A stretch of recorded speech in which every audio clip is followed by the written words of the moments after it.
हाय class 10th students, कैसे हैं आप लोग? सब बढ़िया। तो ये वीडियो आपका फर्स्ट चैप्टर रियल नंबर का थर्ड वीडियो होने वाला है, जिसमें हम लोग रियल नंबर के बहुत इंपॉर्टेंट पार्ट को समझेंगे। ये जो चैप्टर था आपका रियल नंबर, इसके फर्स्ट 2 पार्ट में हम लोगों ने फंडामेंटल थ्योरम ऑफ अरिथमेटिक को समझा है और उस पे बेस्ड क्वेश्चंस को किया है। थर्ड पार्ट आपका बहुत इंपॉर्टेंट पार्ट होने वाला है, क्योंकि इस वीडियो में जो हम लोग पढ़ेंगे इससे एग्जाम में क्वेश्चन आना कंफर्म है। यहाँ पे हम लोग इरैशनल नंबर और रैशनल नंबर्स को रिलेट करके समझेंगे कि रैशनल नंबर क्या है और इरैशनल नंबर क्या है, क्योंकि हमको पता है चैप्टर का नाम जो रियल नंबर है उसका मतलब क्या होता है। रियल नंबर किसको कहते हैं हम लोग? तो rational and irrational numbers are together called real number. तो यहाँ पे हम लोग रैशनल और इरैशनल नंबर्स को समझेंगे, साथ ही में इरैशनल नंबर्स के प्रूविंग वाले पार्ट को देखेंगे। और ये जो आपका प्रूविंग वाला पार्ट है ये 100% कंफर्म होता है कि आपका एग्जाम में आएगा ही आएगा। तो वीडियो को आप लोग लास्ट तक देखना। स्टार्ट करते हैं आज का क्लास हम लोग। तो चैप्टर स्टार्ट हम लोग करेंगे रैशनल और इरैशनल नंबर को समझने से। तो हम लोग अगर यहाँ पे बात करेंगे रैशनल और इरैशनल नंबर का, तो सबसे पहली बात आप लोग को बेसिक रैशनल नंबर क्या होता है ये पता होना चाहिए। रैशनल नंबर बेसिकली क्या होगा? Any number in the form of p by q where p and q are integers and q is not equal to 0 is called rational number। Class 8 में भी पढ़े हैं, 9 में भी पढ़े हैं, है ना। तो अब यहाँ पे ध्यान से समझना है, आपके पास अगर मान लो रैशनल नंबर है, अब ये रैशनल नंबर क्या होता है?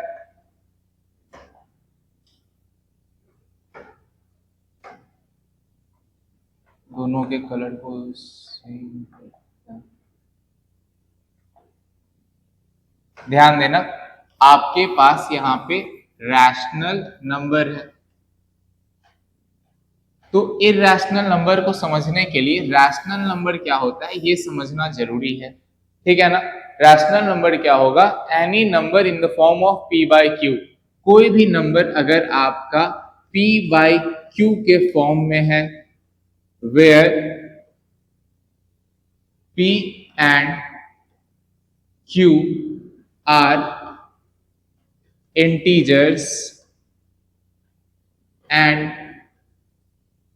q not equal to 0। आपका रैशनल नंबर का बेसिक डिफिनेशन यही हो जाता है, a number in the form of p by q। क्या? A number in the form of p by q where p and q are integers and q not equal to 0। ये क्या होता है? आपका रैशनल नंबर होता है। अब यहाँ पे अगर मान लो हम कहेंगे क्या कि रैशनल नंबर का डेसिमल फॉर्म लिखो, जैसे हम यहाँ पे आपको 2 एग्जांपल दे रहे हैं। एक एग्जांपल हम आपको दे रहे हैं 13/5 का, और एक एग्जांपल हम आपको दे रहे हैं 13/3 का। अगर आप इन दोनों को देखोगे तो ये दोनों नंबर p by q के फॉर्म में है, ये भी p by q के फॉर्म में है, ये भी p by q के फॉर्म में है। अब अगर हम आपको ये कहेंगे कि इन दोनों का डेसिमल फॉर्म लिखो, क्या लिखो? Decimal form. तो डेसिमल फॉर्म लिखने के लिए हमको क्या करना होगा?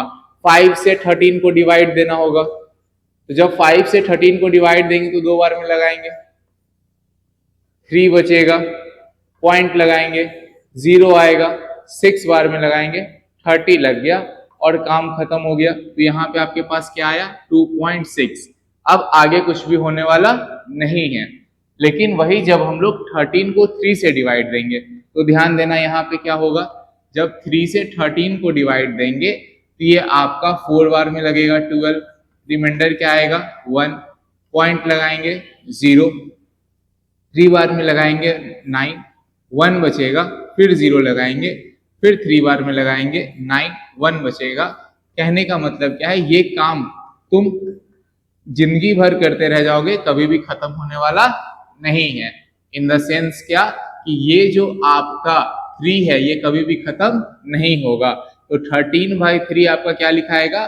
4.3333। ये 3 कभी भी खत्म होने वाला नहीं है। और आप ध्यान देना 3 बार बार क्या कर रहा है? रिपीट कर रहा है।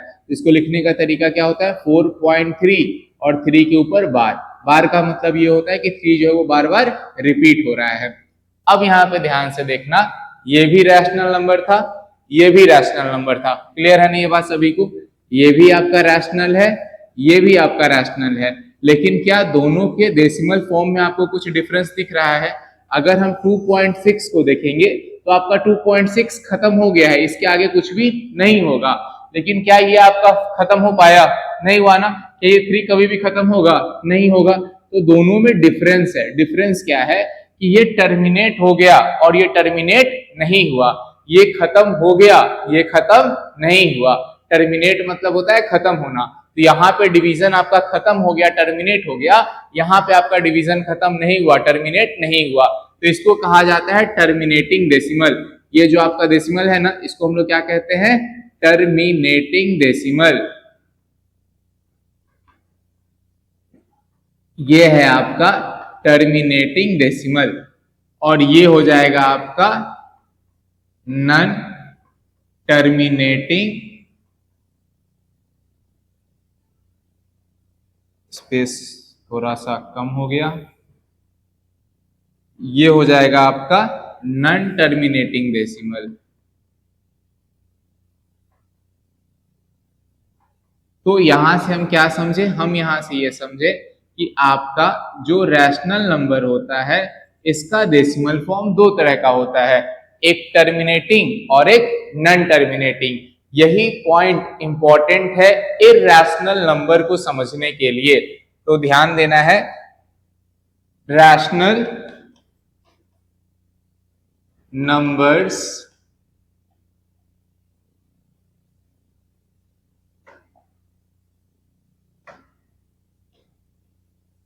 have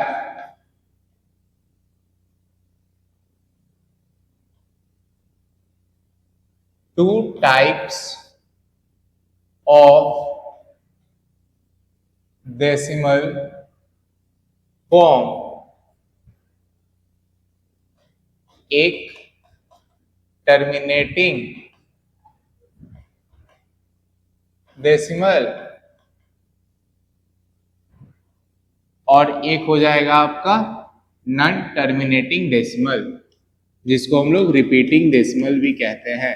एक होगा आपका टर्मिनेटिंग डेसिमल और एक होगा नॉन टर्मिनेटिंग डेसिमल, जिसको हम लोग रिपीटिंग डेसिमल भी कहते हैं। यहाँ पे ब्रैकेट में रिपीटिंग डेसिमल लिख दिया जाए। ज्यादा मोटा है।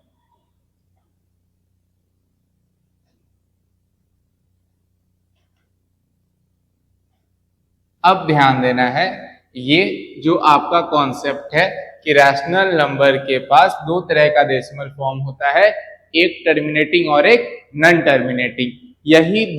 यही कॉन्सेप्ट का यूज करके हम लोग इरैशनल नंबर को एक्सप्लेन करते हैं। तो आपका इरैशनल नंबर क्या हो जाएगा? आपका इरैशनल नंबर हो जाएगा नंबर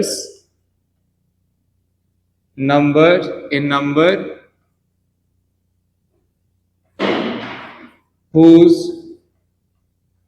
decimal form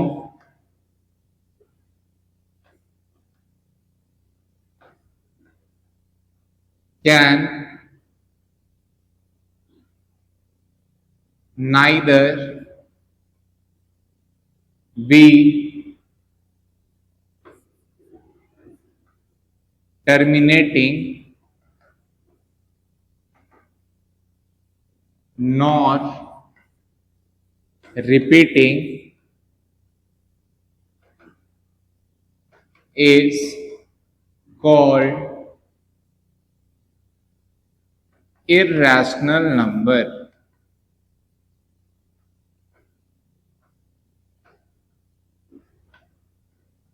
क्लियर है ना? ऐसा नंबर जिसका डेसिमल फॉर्म ना तो टर्मिनेटिंग हो ना ही रिपीटिंग हो, उसी को हम लोग क्या कहते हैं? Irrational number. क्लियर है? ऐसा नंबर जिसका डेसिमल फॉर्म टर्मिनेटिंग या रिपीटिंग हो, टर्मिनेटिंग या नॉन टर्मिनेटिंग हो, वो होगा आपका रैशनल नंबर। ऐसा नंबर जिसका डेसिमल फॉर्म ना तो टर्मिनेटिंग हो ना ही रिपीटिंग हो, उसी को हम लोग क्या कहते हैं? Irrational numbers. अब ध्यान देना है, इरैशनल नंबर को आइडेंटिफाई करने का तरीका क्या होगा? तो अगर मान लो हम यहाँ पे लिखते हैं क्या 2.30030333003333 डॉट डॉट डॉट। अब यहाँ पे ध्यान देना, यहाँ पे हम जो नंबर लिखे हैं ना उसमें तुम दो चीज ऑब्जर्व करो। सबसे पहला क्या कि हम यहाँ पे लास्ट में डॉट डॉट डॉट ऐसे लगा दिए ना, ये डॉट डॉट लगाने की वजह से ये क्या पता चलता है हमको, ये कभी भी खत्म होने वाला नहीं है। अगर कभी भी खत्म होने वाला नहीं है तो ये क्या हो गया? नॉन टर्मिनेटिंग हो गया। क्लियर है ना? अगर हम यहाँ पे लास्ट में डॉट डॉट डॉट लगा देते हैं तो इसका मतलब ये हो गया कि ये कभी भी खत्म होने वाला नहीं है। उसके बाद ध्यान देना, यहाँ पे तुम एक पैटर्न नोटिस कर रहे हो। हम पहले 0 एक बार लिखे, फिर 2 बार लिखे, फिर 3 बार लिखे।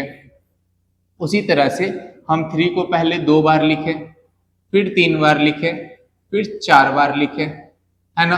तो इससे हुआ क्या, हम बेसिकली इरैशनल नंबर लिखने के लिए क्या किए, एक तो लास्ट में डॉट डॉट डॉट लगा दिए जिससे ये पता चल गया कि ये क्या है, तुम्हारा नॉन टर्मिनेटिंग है। उसके बाद सॉरी डॉट डॉट डॉट लगा दिए जिससे हमको ये पता चल गया कि ये टर्मिनेटिंग नहीं है, ये आपका नॉन टर्मिनेटिंग है। क्लियर है ना? ये कभी भी खत्म होने वाला नहीं है। अब उसके बाद ध्यान देना, हम यहाँ पे लास्ट में क्या कर दिए, हम यहाँ पे पैटर्न का यूज किए। पैटर्न यूज करने से ये हो जाता है कि कुछ भी रिपीट होने वाला नहीं है। जैसे 0 एक बार था, फिर 2 बार हुआ, फिर 3 बार होगा, फिर 4 बार होगा, फिर 5 बार होगा। एक सर्टेन नंबर या एक सर्टेन पैटर्न बार बार रिपीट नहीं हो रहा है। क्लियर है ना? तो कभी भी अगर आपको इस तरह से नंबर लिखा हुआ दिखे तो इसका मतलब ये कैसा नंबर है, आपका इरैशनल नंबर है। एक और एग्जांपल देख लो। अगर मान लो हम यहां लिखेंगे 5 पॉइंट, मान लो हम यहां लिखते हैं 5.1011101111011111 डॉट डॉट डॉट, तो ये भी आपका कैसा नंबर है? इरैशनल नंबर है। क्यों? क्योंकि सर यहाँ पे आप डॉट डॉट डॉट लगा दिए, इसका मतलब ये हो गया कि टर्मिनेटिंग नहीं है। क्लियर है ना? ये कभी भी खत्म होने वाला नहीं है। और यहाँ पे अगर आप किसी पैटर्न का यूज कर दिए तो इसका मतलब ये हो गया कि आपका रिपीटिंग भी नहीं है। जैसे पहले हम 1 को एक बार लिखे, फिर 2 बार लिखे, फिर 3 बार लिखे, फिर 4 बार लिखे, फिर 5 बार लिखे, तो इसका मतलब ये हो गया कि ये रिपीटिंग भी नहीं है। तो इस तरह से आपको इरैशनल नंबर का डेसिमल फॉर्म लिखना होता है। क्लियर है ना? इरैशनल नंबर का डेसिमल फॉर्म लिखते समय बस 2 बात का ध्यान रखना है। लास्ट में आपको इस तरह से डॉट डॉट लगाना है, और दूसरा बात ये कि आपको यहाँ पे एक पैटर्न में चीजों को लिखना है जिससे ये पता चल सके कि यहाँ कुछ भी रिपीट नहीं हो रहा है। क्लियर है? आगे बढ़ा जाए। अब इसके बाद ध्यान देना, ये आपका decimal form of irrational number है। ये क्या है? आपका decimal form of irrational number. ये है आपका decimal form of irrational number. ठीक, अब इसके साथ साथ कुछ और भी इरैशनल नंबर्स के फॉर्म होते हैं, उनको हम लोग समझते हैं। जैसे square root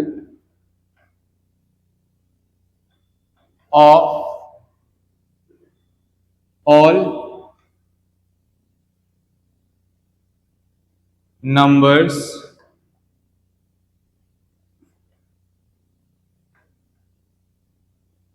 other than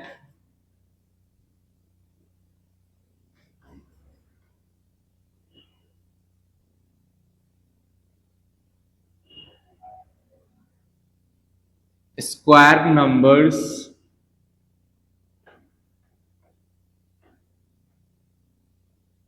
are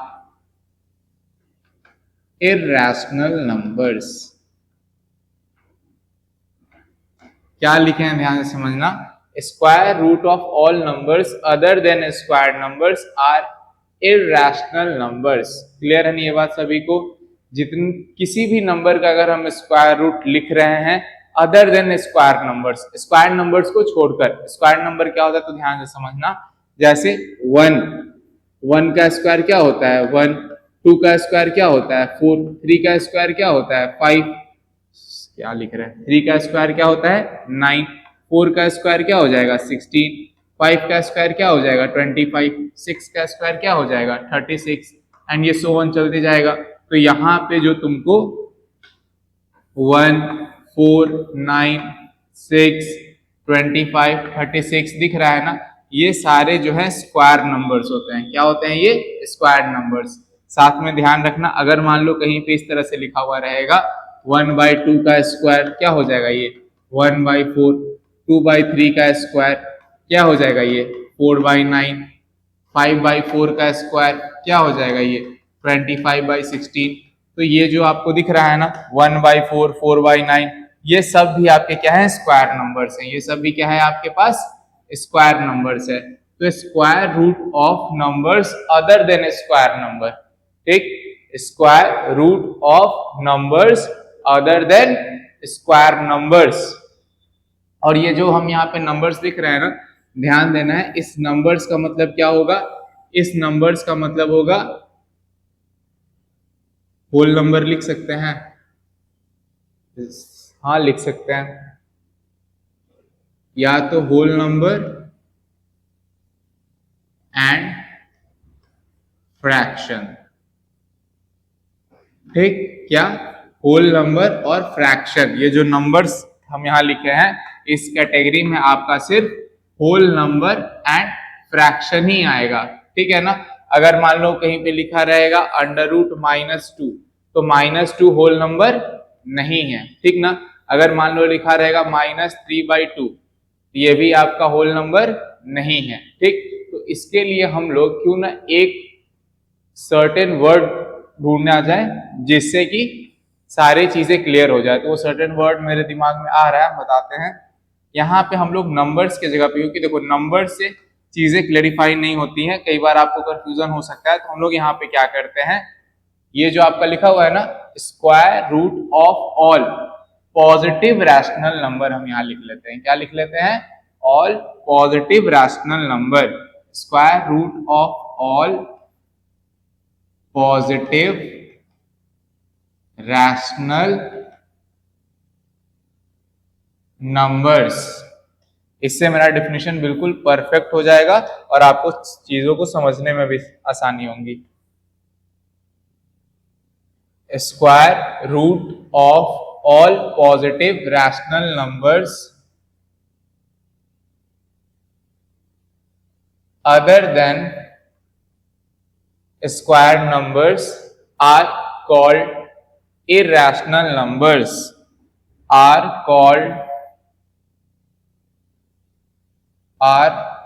called irrational numbers। Clear है ना। तो अगर आपके पास कभी भी, ध्यान देना, ये जो भी है यहाँ पे है ये सब का सब क्या है आपका स्क्वायर नंबर है। तो अगर इन सब का स्क्वायर रूट है देन ये आपका इर्रेशनल नंबर नहीं होगा। इनके अलावा कोई भी नंबर है वो सब आपका इर्रेशनल नंबर होगा।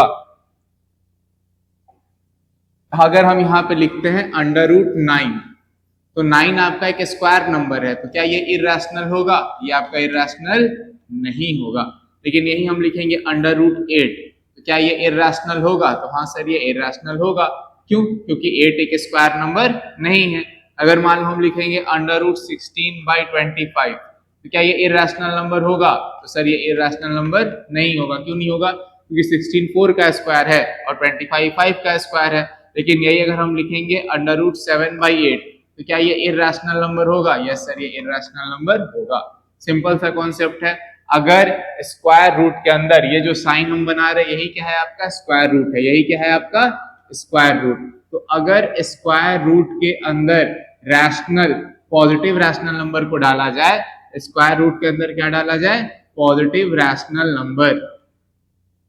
स्क्वायर रूट के अंदर हम लोग यहाँ पे डालेंगे पॉजिटिव रैशनल नंबर। अब अगर ये positive rational number square number रहा, कैसा नंबर रहा, स्क्वायर नंबर, तो इसका मतलब है कि इर्रेशनल नहीं होगा। अगर ये पॉजिटिव रैशनल नंबर आपका स्क्वायर नंबर नहीं है, अदर देन स्क्वायर नंबर है, अदर देन स्क्वायर नंबर है। तो इसका मतलब ये है कि आपका इर्रेशनल होगा। कई बार आपको कंफ्यूज करने के लिए क्वेश्चन इस तरह से पूछा जाता है, अंडर रूट 0.4, बताइए अब ये आपका रैशनल है या इर्रेशनल? तो अगर अंडर रूट 4 है तो ये रैशनल होगा, है ना। लेकिन यहाँ पे अंडर रूट 0.4 है, तो कभी भी अगर इस तरह से क्वेश्चन आए तो कंफ्यूज नहीं होना है, पहले डेसिमल को हटा लेना है। तो अंडर रूट 0.4 है, डेसिमल हटाएंगे तो क्या हो जाएगा 4/10। तो 4/10 को अगर हम कट करते हैं तो ये आपका कट के क्या आ जाएगा 2/5। तो यहाँ क्या हो जाएगा ये अंडर रूट 2/5। तो ये आपका कैसा हो जाएगा, ये आपका एक इर्रेशनल हो जाएगा। ठीक, ये कॉन्सेप्ट ध्यान में रखना है, क्लियर है। आगे बढ़े हम लोग। उसके बाद एक और चीज ध्यान में रखना है, क्या, पाई। पाई रिलेटेड भी क्वेश्चन कई बार एग्जाम में आता है। आपका जो पाई है ये रैशनल है या इर्रेशनल है? तो हमेशा ध्यान में रखना है पाई एक इर्रेशनल नंबर है। पाई एक कैसा नंबर है, इर्रेशनल नंबर है। ये एग्जाम में आपको कंफ्यूज करने के लिए आता है। क्यों आता है इस चीज को ध्यान से समझना। हम लोग जब सरकमफेरेंस या एरिया निकालते हैं ना, तो पाई इक्वल टू लेते हैं 22/7। पाई इक्वल टू क्या लेते हैं 22/7। अब अभी हम तुमको क्या बताएं, पाई क्या है, एक इर्रेशनल नंबर है। पाई क्या है, एक इर्रेशनल नंबर है। अब 22/7 जो है ये इर्रेशनल होगा या रैशनल होगा? क्योंकि अगर बेसिक कॉमन सेंस क्या कहता है कि अगर इधर वाला इर्रेशनल है तो ये भी इर्रेशनल होगा, बट ऐसा नहीं है, ये आपका क्या है, रैशनल नंबर है। अब आप कहोगे सर तो फिर रैशनल नंबर और इर्रेशनल नंबर इक्वल कैसे हो गया, ये तो कभी भी नहीं हो सकता है। तो ध्यान देना है 22/7 इज एन अप्रॉक्स वैल्यू, ये आपका एक्यूरेट वैल्यू नहीं है, अप्रॉक्स वैल्यू ऑफ पाई है, ठीक ना। 22/7 एग्जैक्ट वैल्यू पाई का नहीं है। कैलकुलेशन के लिए हम लोग यहाँ पे पाई के एक अप्रॉक्स वैल्यू का यूज करते हैं, जो कि आपका क्या है 22/7। तो कभी भी अगर आपसे एग्जाम में पूछा जाए बताओ 22/7 कैसा नंबर है, तो आप क्या कहोगे, सर ये एक रैशनल नंबर है। लेकिन पाई कैसा नंबर है, एक इर्रेशनल नंबर है। अच्छा, तो हम लोग पाई इक्वल टू 22/7 क्यों लिखते हैं, क्योंकि 22/7 पाई का अप्रॉक्स वैल्यू है। ये बेसिक सा कॉन्सेप्ट है, इसको ध्यान में रखना है। एग्जाम में कई बार ये चीजें आपके यूज में आएंगी। अब इसके बाद हम लोग को समझना है arithmetic operations of rational and irrational number. क्या समझना है हम लोग को, arithmetic operations of rational and irrational numbers. Rational और इर्रेशनल नंबर का अरिथमेटिक ऑपरेशन किस तरह से होगा ये समझना है। बहुत बेसिक सा कॉन्सेप्ट है, हल्का सा भी अगर ध्यान दीजिएगा तो समझ में आ जाएगा क्या है ये। तो अगर हम किसी अरिथमेटिक ऑपरेशंस का मतलब क्या होता है, तो ध्यान देना है, अरिथमेटिक ऑपरेशन का मतलब वही होता है जो आप क्लास 1, 2, 3 से ही सीखना स्टार्ट कर देते हो, क्या, plus minus multiply divide. Arithmetic operation का मतलब होता है प्लस माइनस मल्टीप्लाई डिवाइड, यही होता है आपका अरिथमेटिक ऑपरेशन। तो अगर हम लोग यहाँ पे एक रैशनल और एक इर्रेशनल नंबर को ऐड करेंगे तो रिजल्ट कैसा आएगा, बस आपको ये ध्यान में रखना है। तो अगर एक रैशनल और एक इर्रेशनल को ऐड किया जाएगा तो जो रिजल्ट आएगा वो भी कैसा आएगा, एक इर्रेशनल आएगा। कहने का मतलब क्या है, अगर मान लो आपसे पूछा जाएगा 3 + √5 ये कैसा नंबर होगा, रैशनल या इर्रेशनल, तो आप क्या कहोगे, सर ये एक इर्रेशनल नंबर है। क्लियर है ना। अगर आपसे पूछा जाएगा 3 + √5 कैसा नंबर है, रैशनल या इर्रेशनल, तो आपका आंसर क्या होगा, सर ये एक इर्रेशनल नंबर है। उसी तरह से अगर आपसे पूछा जाएगा बताओ 4 - √3 कैसा नंबर है, तो आप क्या कहोगे, सर ये भी एक इर्रेशनल नंबर है। क्यों, क्योंकि रैशनल और इर्रेशनल को अगर सब्ट्रैक्ट किया जाएगा तो जो रिजल्ट आएगा वो क्या आएगा, इर्रेशनल आएगा। उसी तरह से अगर एक रैशनल और इर्रेशनल को मल्टीप्लाई किया जाएगा तो इस केस में भी आपका रिजल्ट क्या आएगा, इर्रेशनल आएगा। जैसे अगर आप 3 और √5 को मल्टीप्लाई करते हो तो ये 3√5 होगा, तो 3√5 कैसा नंबर है, तो सर 3√5 एक इर्रेशनल नंबर है। उसी तरह से अगर आप एक इर्रेशनल नंबर को रैशनल नंबर से डिवाइड देते हो तो इस केस में भी जो रिजल्ट आएगा वो क्या आएगा, इर्रेशनल ही आएगा। अगर आपसे पूछा जाएगा बताओ √5/3 कैसा नंबर है, तो क्या कहोगे, सर ये एक इर्रेशनल नंबर है। क्लियर है ना, ये बात सभी को क्लियर है। अगर आप किसी भी रैशनल या इर्रेशनल नंबर के बीच में एडिशन, सब्ट्रैक्शन, मल्टीप्लिकेशन, डिवीजन चारों में से कुछ भी करते हो तो आपका जो रिजल्ट आएगा वो कैसा होगा, इर्रेशनल ही होगा। क्लियर है, आगे बढ़ा जाए। अब जिस तरह से हम लोग रैशनल और इर्रेशनल नंबर्स के अरिथमेटिक ऑपरेशंस को समझे हैं, उसी तरह से अब हम लोग समझेंगे arithmetic operations of two irrational number. अगर किसी दो इर्रेशनल नंबर को ऐड, सब्ट्रैक्ट, मल्टीप्लाई, डिवाइड किया जाएगा देन रिजल्ट क्या आएगा, तो ध्यान से समझना है। Arithmetic operations of two irrational number. तो अगर किसी भी दो इर्रेशनल नंबर को प्लस, माइनस, मल्टीप्लाई या डिवाइड किया जाएगा तो रिजल्ट किस तरह से आएंगे, ध्यान से समझना। पहला कंडीशन होता है प्लस का, तो अगर हम किसी भी दो इर्रेशनल नंबर को ऐड करेंगे तो आपका जो रिजल्ट आएगा वो रैशनल भी आ सकता है और इर्रेशनल भी आ सकता है। एग्जाम्पल के थ्रू हम लोग समझते हैं। जैसे अगर हम तुमसे कहेंगे बताओ 5 + √3 कैसा नंबर है, तो अभी हम लोग समझे हैं ना 5 + √3 कैसा नंबर है, तो सर ये एक इर्रेशनल नंबर है। अगर हम तुमसे पूछेंगे 5 - √3 कैसा नंबर है, तो तुम क्या कहोगे, सर ये एक इर्रेशनल नंबर है। अब जब इसको ऐड किया जाएगा तो √3 कट जाएगा और आपके पास क्या आएगा, 10 आएगा। ये कैसा नंबर है, एक रैशनल नंबर है। अगर यही इस तरह से रहता 4 + √3 प्लस 3 + √3, इसको अगर हम लोग सॉल्व करेंगे तो ये आपका 7 + 2 √3 आएगा। तो अब 7 + 2 √3 कैसा नंबर है, तो सर ये एक इर्रेशनल नंबर है। तो यहाँ से क्या कंक्लूजन निकलता है कि अगर दो इर्रेशनल नंबर को ऐड किया जाएगा तो आपका रिजल्ट रैशनल और इर्रेशनल दोनों आ सकता है। उसी तरह से नेक्स्ट हम लोग देखेंगे क्या, कि अगर किसी दो इर्रेशनल नंबर को सब्ट्रैक्ट किया जाए, तो इस केस में भी आपका रिजल्ट इर्रेशनल भी आ सकता है और रैशनल भी आ सकता है। तो ये सारी चीजों को ध्यान में रखना है। एग्जाम्पल के लिए देख लो, अगर हम 5 + √3 में से माइनस करते हैं 10 + √3 को, ये क्या हो जाएगा, 5 + √3 - 10 - √3, प्लस माइनस कट गया, -5 आ गया। सर ये तो रैशनल आ गया। उसी तरह से अगर मान लो हम 5 + √3 - 10 - √3 अगर कर देते हैं तो ये क्या हो जाएगा, 5 + √3 - 10 + √3, ये हो जाएगा तुम्हारा 2 √3 - 5।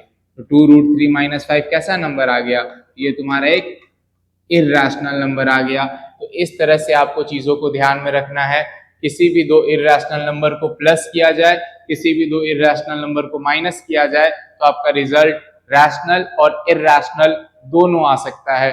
उसी तरह से अब हम लोग देखेंगे क्या, कि अगर किसी भी दो इर्रेशनल नंबर को मल्टीप्लाई किया जाए, किसी भी दो इर्रेशनल नंबर को अगर मल्टीप्लाई किया जाए तो यहाँ पे भी आपका रिजल्ट रैशनल भी आ सकता है और इर्रेशनल भी आ सकता है।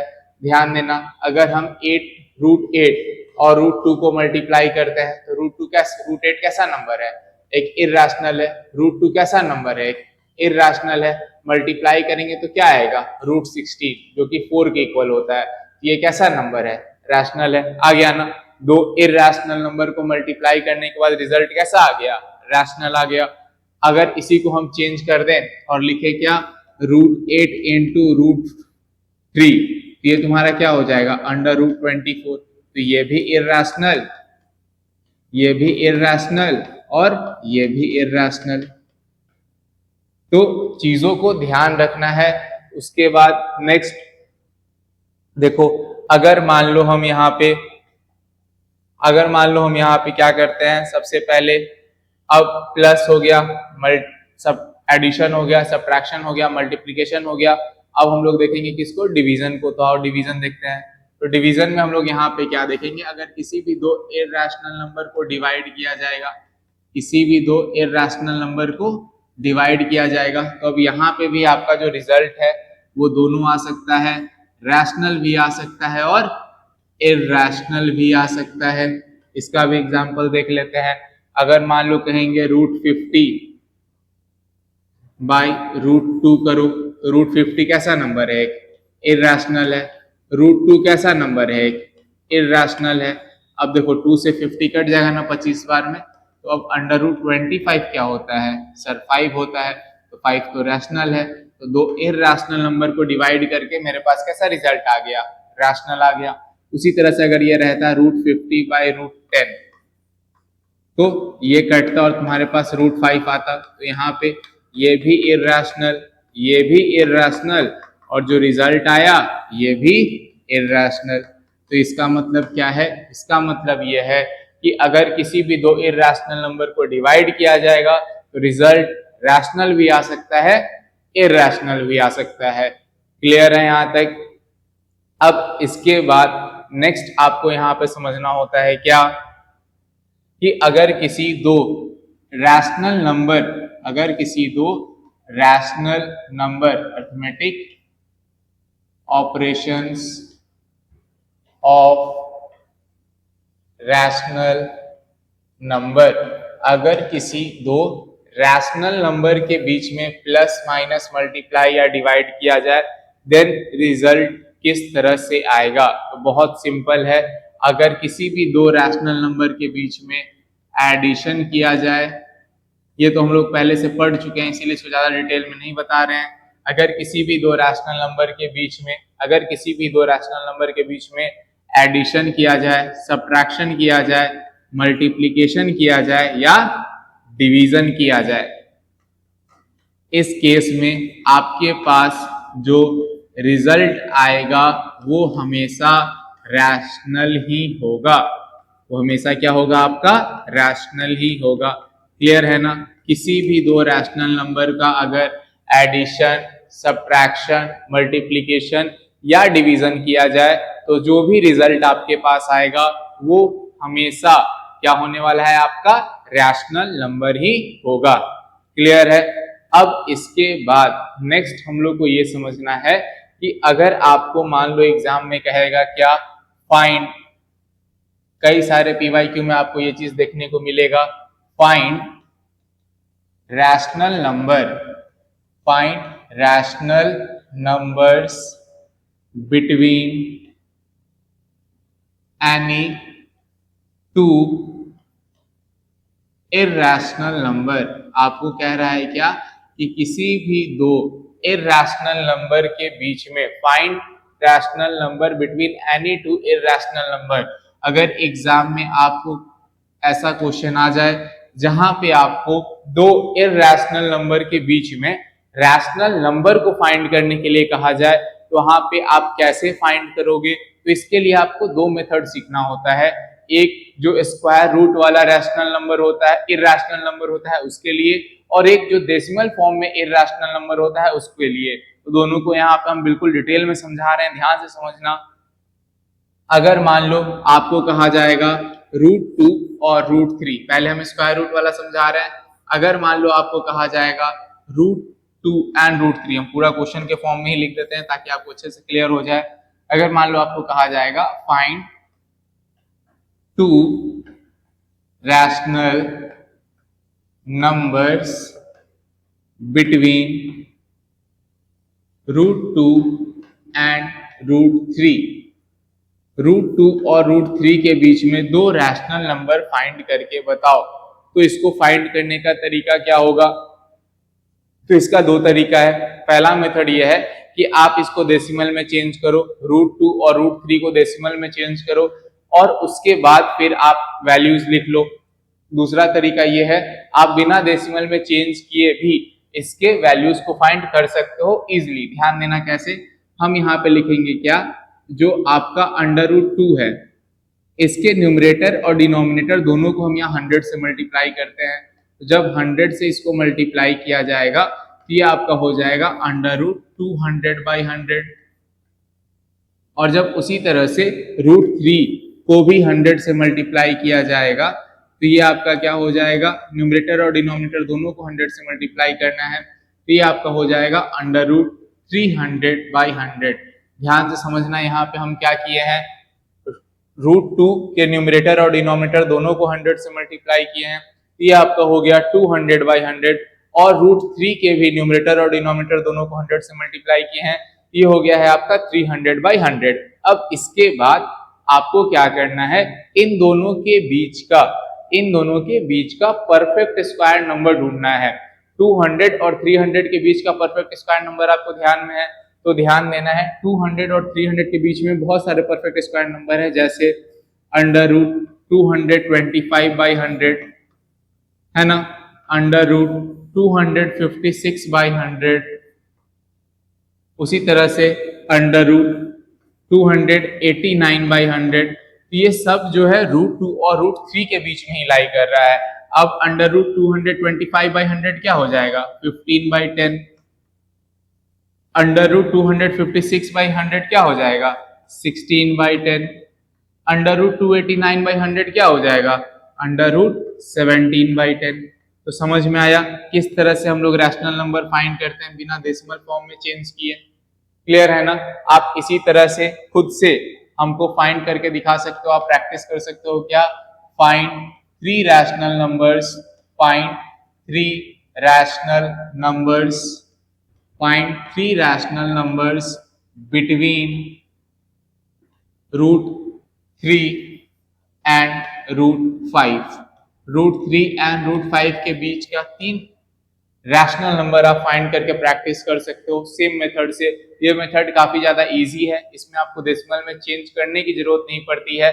आप सिर्फ न्यूमरेटर और डिनोमिनेटर को 100 से मल्टीप्लाई करके और परफेक्ट स्क्वायर नंबर के बारे में सोच के आप इजीली इसको सॉल्व कर सकते हो। और अगर आप क्लास 10th में हो तो आपको मिनिमम 30 तक का स्क्वायर, 10-12 तक का क्यूब तो याद रहना ही चाहिए, उससे आपको कैलकुलेशन में बहुत हेल्प मिलता है।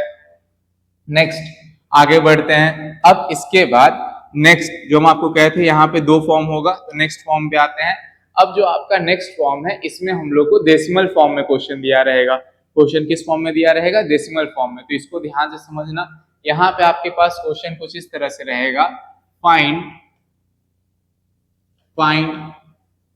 2 रैशनल नंबर्स between 1.232332222 and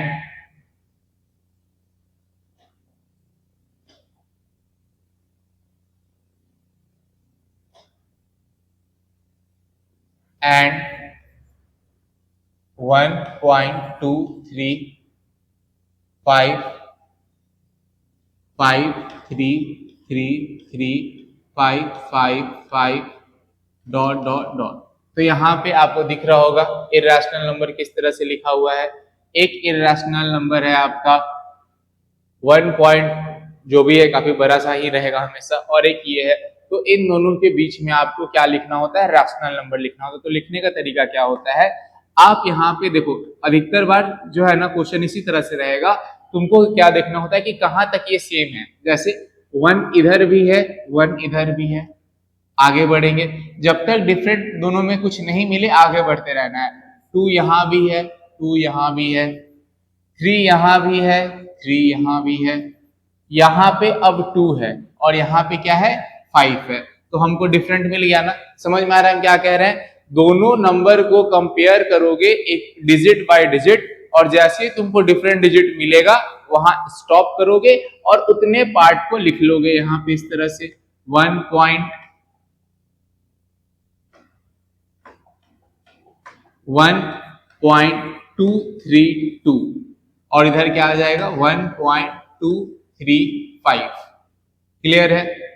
इधर है तुम्हारे पास क्या 1.232 और इधर क्या है तुम्हारे पास 1.235। अब यहाँ पे तुमको क्या देखना है 1.232 और 235 के बीच में आपको कोई नंबर दिख रहा है तो सर 233 है। क्या आप लिख सकते हो इन दोनों के बीच में? आप लिख सकते हो 1.233 एंड 1.234 है कि नहीं? ये दोनों इन दोनों के बीच में आएगा। लेकिन अब यहाँ पे प्रॉब्लम ये फंसता है कि सर यहाँ तो दो ही दिख रहा है, दो पूछा भी है तो काम हो गया। लेकिन अगर मान लो तुमसे 4, 5, 6 इस तरह से पूछ दिया जाए तो क्या करोगे? वैसे तो ऐसा आने का चांस बहुत कम है क्योंकि इस टाइप का question most of the time objective में ही आएगा। लेकिन अगर मान लो पूछ दिया जाए तो फिर क्या करेंगे? क्योंकि क्वेश्चन के पैटर्न को काफी ज्यादा चेंज किया जा रहा है, नए नए टाइप के क्वेश्चंस को ऐड किया जा रहा है, इसलिए हम लोग कुछ भी स्किप नहीं कर सकते हैं। तो यहाँ पे बस क्या करना होता है ना, लास्ट में तुम जीरो लगा दो। जैसे ये क्या हो जाएगा 1.320, लास्ट में जीरो लगाने से कोई फर्क नहीं पड़ता है, और 12350। अब इससे क्या हो जाएगा तुम्हारे पास काफी ज्यादा रेंज मिल गया। यहाँ पे 320 है, 2320 इसी तरह से सोचना है, और यहाँ पे 2350 है, तो इन दोनों के बीच में तो अच्छा खासा नंबर है। तो आप इजिली लिख सकते हो क्या 1.2321, 1.2322, 1.2323, 1.2324। इसको लिख दो, जितना पूछ रहा है उतना, कोई दिक्कत नहीं है, कितना भी पूछे। क्लियर है ना? अब इसके बाद नेक्स्ट हम लोग को समझना होता है प्रूफिंग। किसका? तो प्रूफिंग ऑफ इर्रेशनल नंबर्स, जैसे √2, √3, √5, √6। तो सबको प्रूफ करने का तरीका सेम होता है। आप लोग को 3 तरह का प्रूफिंग सीखना होता है, ध्यान से यहाँ पे समझना। आप लोग को 3 तरह का प्रूफिंग सीखना होता है। एक, जब आपके पास सिंगल फॉर्म में इर्रेशनल नंबर दिया रहेगा, जैसे √2, √3, √5, √6, इस तरह से अगर इर्रेशनल नंबर दिया हुआ है तो इसको कैसे प्रूफ करेंगे? अगर तुम्हारे पास रैशनल और irrational number addition, subtraction, multiplication, division इस फॉर्म में दिया हुआ है, देन उसको कैसे प्रूफ करेंगे? जैसे 5 + 3√2 दे दिया जाए, या फिर 2 - √5 दे दिया जाए, या फिर 3 - 5√2/4 दे दिया जाए। अगर इस फॉर्म में इर्रेशनल नंबर दिया रहेगा, देन इसको इर्रेशनल नंबर कैसे प्रूफ किया जाए, ये आपको पढ़ना है। उसके बाद नेक्स्ट आपको कुछ इस तरह से पढ़ना होता है क्वेश्चंस को। जैसे यहाँ पे क्या था, यहाँ पे रैशनल और इर्रेशनल नंबर का कॉम्बिनेशन था। अब अगर मान लो दोनों इर्रेशनल नंबर दे दिया जाए, √3 + √5 दे दिया जाए, या फिर √2 + √3 दे दिया जाए, या फिर √6 + √3 दे दिया जाए, तो अगर इस तरह से क्वेश्चन दिया जाए आपको, तो इसको कैसे इर्रेशनल नंबर प्रूफ करना है? तो आपको कहने का मतलब क्या है, मेथड सीखना है। समझ में आ रहा है ना? ये रटना नहीं है, याद नहीं करना है कि किसको कैसे प्रूफ करेंगे, आपको बस मेथड सीखना है। जैसे इसको प्रूफ करने का जो मेथड होगा, जैसे √2, √3, √5, √6 को प्रूफ करने का मेथड सेम होगा, इन सब को प्रूफ करने का मेथड सेम होगा, और इन सब को प्रूफ करने का भी मेथड सेम होगा। तो टोटल आपको कितना मेथड सीखना है? 3 मेथड सीखना है। अगर आप ये तीनों मेथड अच्छे से सीख लेते हो तो इसका मतलब ये है कि आप एक बहुत इंपॉर्टेंट क्वेश्चन आपका कंप्लीट हो गया है, और ये क्वेश्चन आपका एग्जाम में आएगा, ये चीज भी श्योर है। ठीक, तो अब इस टॉपिक को हम लोग नेक्स्ट वीडियो में स्टार्ट करेंगे। ये वीडियो हम लोग यहीं पे एंड करेंगे। तो वीडियो एंड करने से पहले हम आपको एक क्वेश्चन करवाना चाहेंगे, ध्यान देना। यहाँ पे आपको बताना है फाइंड, ये आपका एक PYQ हुई है, फाइंड 1 + √3² + 1 - √3² इज ए रैशनल और इर्रेशनल। आपको यहां पे बताना है कि जो √1 + 3, पहले लिख लेते हैं क्वेश्चन। हाँ, तो आपके पास यहाँ पे एक नंबर दिया हुआ है, नंबर क्या दिया हुआ है, तो नंबर आपके पास दिया हुआ है 1 प्लस रूट थ्री का square plus 1 minus root three का स्क्वायर। आपको बताना है ये रैशनल है या इरैशनल है। तो ध्यान देना है, यहाँ पे आपको इसको देखते के साथ डिसीजन नहीं लेना है। एग्जाम में जानबूझकर ये क्वेश्चन दिया जाता है ताकि आप गलती कर दो। 1 प्लस रूट थ्री, अगर आप सिर्फ 1 प्लस रूट थ्री का बात करोगे तो ये कैसा नंबर है, इरैशनल नंबर है। अगर आप सिर्फ 1 plus root three 1 minus root three का बात करोगे ये भी कैसा नंबर है, इरैशनल नंबर है।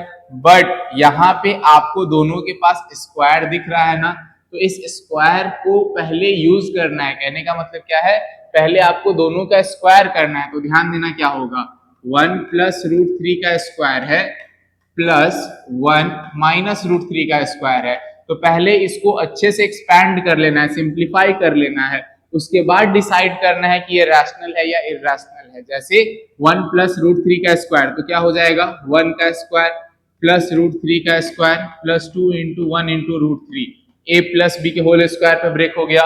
उसी तरह से ये आपका ए माइनस बी के होल स्क्वायर पे ब्रेक होगा। तो 1 का स्क्वायर प्लस रूट थ्री का square plus 2 into 1 into root three. ध्यान देना है यहाँ प्लस नहीं यहाँ माइनस होगा,